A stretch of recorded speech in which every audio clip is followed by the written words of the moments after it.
একদিন নারদ মুনি ভগবান বিষ্ণুর কাছে গেছেন। নারায়ণ নারায়ণ এই বলতে বলতে উনি ভগবান বিষ্ণুর কাছে গিয়ে বললেন, প্রভু, আজ আমি একটা প্রশ্ন নিয়ে তোমার কাছে এসেছি। যদিও এই প্রশ্নের উত্তর সম্বন্ধে আমার কোনো সন্দেহ নেই, তার সত্ত্বেও আপনার মুখ থেকে আমি একবার শুনতে চাই। তো ভগবান বিষ্ণু বললেন, বলো মুনিবর, তুমি কি প্রশ্নের উত্তর শুনতে চাও? নারদ মুনি বললেন, হে ভগবান, আমি তো সব সময় মুখে নারায়ণ নাম করে চলি।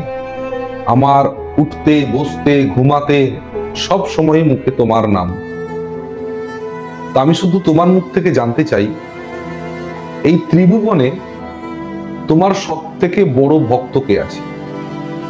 বলে নারদ মনে মনে ভাবছে, এইবার নিশ্চয়ই আমার নামটা করবেন উনি। ভগবান বিষ্ণু মুচকি হেসে বললেন, হে নারদ, এর উত্তর আমি দেব, কিন্তু আজ নয়। এর উত্তর আমি কাল তোমায় দেব। আর এর উত্তর দেবার আগে আমার ছোট্ট একটা কাজ তোমায় করতে হবে। নারদ বললেন, বলুন প্রভু, কি আপনার আদেশ? ভগবান বিষ্ণু বললেন, তুমি এক কাজ করো, তুমি একবার পৃথিবীতে ঘুরে এসো। অমুক জায়গায় অমুক পরিবারের যে কর্তা, সে সারাদিন কি করছে এইটুকু তুমি দেখে কালকে সন্ধ্যের পর তুমি আমার সাথে দেখা করো। নারদ বললেন, এ আর কি এমন কাজ? কালকে সারাদিন সে কি করছে আমি আপনাকে কালকে এসেই জানিয়ে দেব। এই বলে নারদ মুনি যখন যেতে উদ্যত হয়েছেন, তখন ভগবান বিষ্ণু বলছেন, নারদ, একটু দাঁড়াও। একটা ছোট্ট বাটিতে এক বাটি সরিষার তেল নারদ মুনিকে দিয়ে ভগবান বিষ্ণু বললেন, এই তেলটা নিয়ে তুমি পৃথিবীতে যাবে, আর এই তেলটা সবসময় তোমার কাছে থাকবে।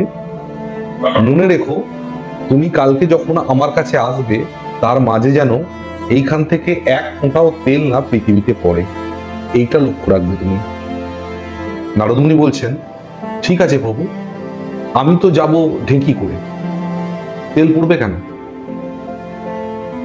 ভগবান বিষ্ণু বললেন, তথাস্তু। নারদ মুনি ওখান থেকে বেরিয়ে গেলেন। ঢেঁকিতে চেপে উনি পৃথিবীর উদ্দেশ্যে গমন করলেন। ভগবান বিষ্ণুর কথা মতো নারদ মুনি সেই ঠিকানায় পৌঁছে গেলেন। গিয়ে দেখলেন একটি গরিব পরিবার, যে পরিবারের কর্তা ভোরবেলা ঘুম থেকে উঠে ভগবান বিষ্ণুর নাম নিয়ে নারায়ণ জপ করে তারপর নিজের কাজে বেরোলেন। এবং সারাটা দিন এত ব্যস্ত তিনি, নিজের পরিবার সামলাতে, নিজের কাজ সামলাতে, সমস্ত কিছু করে অত্যন্ত পরিশ্রম করে আবার সন্ধ্যেবেলা উনি বাড়িতে এসে 3 বার নারায়ণ জপ করলেন এবং আহার গ্রহণ করে আবার নিদ্রায় চলে গেলেন। তো এই হচ্ছে ওনার সারাদিনের ক্রিয়াকর্ম। তো এই দেখে নারদ মুনি আবার ফিরে এলেন ভগবান বিষ্ণুর কাছে। এসে হাসতে হাসতে বললেন, হে প্রভু, আমি আপনার কথা মতো সঠিক জায়গায় গেছিলাম এবং দেখেও এসেছি সেই পরিবারের কর্তা সারাদিন কি কি করে। ভগবান বিষ্ণু বললেন, কি দেখলে তুমি? প্রভু, কি দেখলাম? সকালবেলা উঠে ওই একটু আপনার নাম জপ করলো, তারপরে নিজের কাজ নিয়ে এত ব্যস্ত। হ্যাঁ, তবে স্বীকার করব, লোকটি খুব পরিশ্রমী।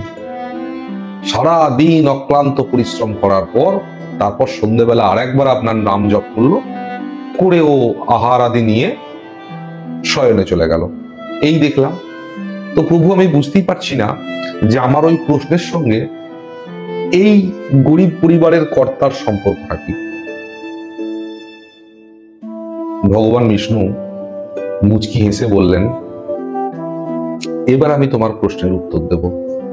তুমি জানতে চাইছিলে না এই ত্রিভুবনে আমার বড় ভক্তকে? কে জানো? ওই গরিব পরিবারের কর্তাটি। নারদ বললেন, সে কি প্রভু, আমি সারা দিন তোমার নাম জপ করে যাচ্ছি, তোমাকে ছাড়া আমি কিছু চিনি না, কিচ্ছু জানি না, আমার থেকে বড় ভক্ত ও হয়ে গেল। নারদ, তোমাকে কালকে এক বাটি তেল দিয়েছিলাম না? হ্যাঁ প্রভু, এই দেখুন আপনি যেমন তেল দিয়েছিলেন আমি এক ফোঁটাও পৃথিবীর মাটিতে না ফেলে সেভাবেই ফেরত এনেছি, নিন প্রভু। আচ্ছা নারদ, তোমার নজর তেলের উপরে ছিল না? হ্যাঁ প্রভু, আমি তেল একটুও ফেলতে দিইনি।